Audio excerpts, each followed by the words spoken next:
What follows is, in many respects, the most discomfiting case study in our entire syllabus. It is the story of a small, melancholic cartoon amphibian, a figure of gentle countercultural humor, drawn originally to amuse a few thousand readers of an independent comic book, who was, against every conceivable intention of his creator, adopted as a symbol of a political movement so extreme that the United States' principal civil rights organization formally classified the character as a symbol of hate.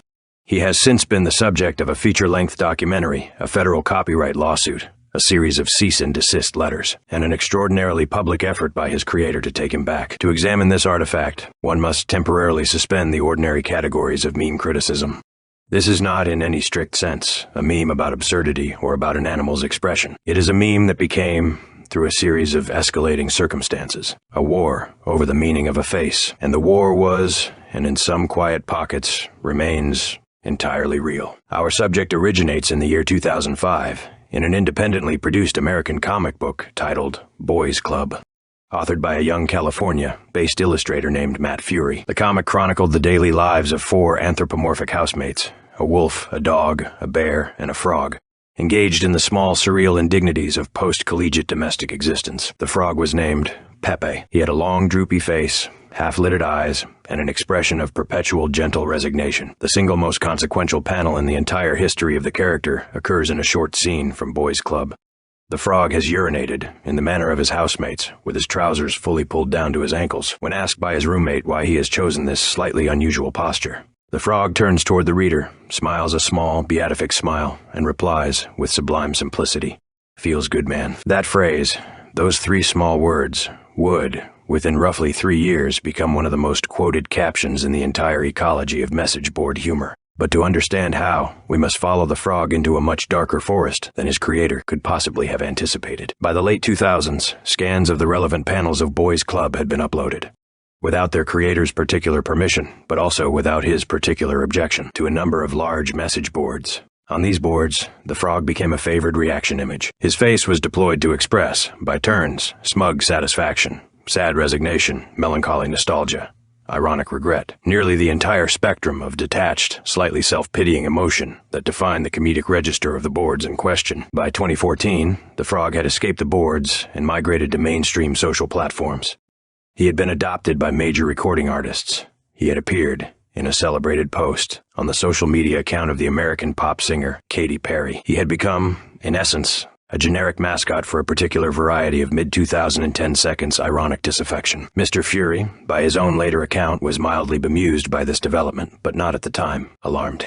He had created a character that had escaped his desk and become, in some loose sense, a piece of communal property. This is not, in itself, an unusual fate for a cartoon character. What was about to happen, however, would prove utterly without precedent. Beginning in roughly 2015, certain online communities of an explicitly political character began to adopt the frog as a symbolic standard. These communities, which had emerged from a particular subset of message board culture, identified with the frog's status as a maligned outsider, an underdog, a creature who, like themselves, in their own self-conception, had been pushed to the margins of mainstream society. They began to produce, in considerable quantities, modified versions of the frog, wearing military uniforms, wearing political insignia, posed in front of historically inflammatory imagery. The American presidential campaign of 2016 supplied the catalyst.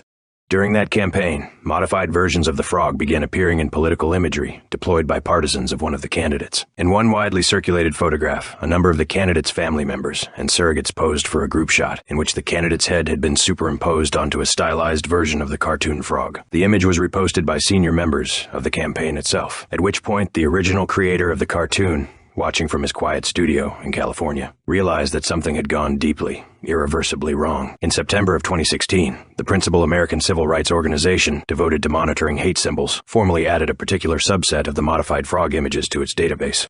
To be clear, the organization did not designate the original cartoon character as a hate symbol. It designated the specific weaponized mutations of the cartoon, versions that had been combined with explicitly racist or anti-Semitic imagery, as falling within its hate symbol classification. The distinction, regrettably, was lost on much of the press and on much of the public. What does an artist do when his creation has been adopted, against his explicit will, as a symbol by a movement whose values he abhors?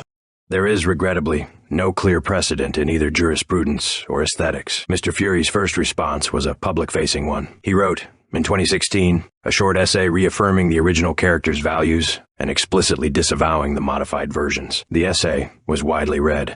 It did not, in any measurable sense, slow the spread of the appropriated images. In May of 2017, he took a more drastic measure. In a short 6-panel comic published online, Mr. Fury depicted his own character in a coffin, attended by the other characters of Boys Club, who arranged the frog reverently in a small wooden box, lowered him into the ground, and in the final panel stood silently above the grave. It was, in the artist's stated intent, a public funeral. He had, in effect, killed his own creation, rather than allow it to continue being used in ways he found morally repugnant. The funeral did not, of course, succeed in its stated aim. The appropriated images continued to circulate. What the funeral did achieve, however, was a clear and unambiguous public record of the creator's own position. He had drawn a line in the visual sand. He had said, in the only language a comic artist can fully command, that this character no longer belonged to those who had taken him. Beginning in 2018, Mr. Fury launched a series of formal copyright actions. His legal team, working primarily on a public interest basis, issued cease and desist letters to producers of merchandise that incorporated unauthorized versions of the character. In one particularly notable case, the artist's legal team successfully blocked the publication of a self-published children's book by a controversial political commentator. In another, a settlement was reached requiring a prominent fringe political website to surrender significant proceeds derived from the unauthorized sale of the cartoon's image. None of these actions succeeded, of course, in retrieving the character entirely.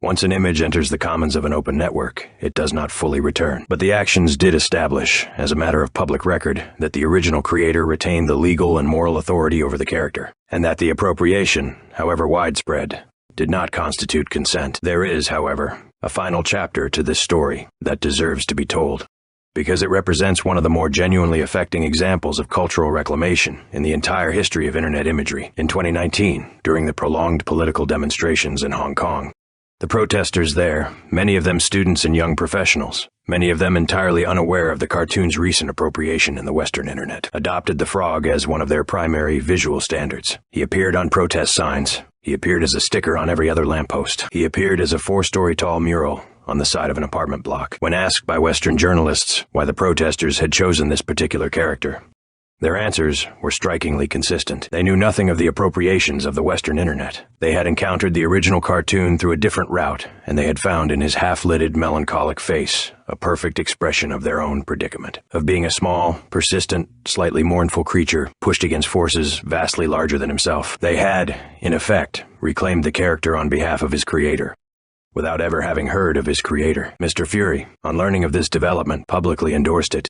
He produced new artwork, featuring the character in solidarity with the Hong Kong protesters. The character had been, in a sense that few merely commercial properties ever achieve, returned to his proper meaning by people who had never met him. So consider, in summary, the trajectory of this artifact.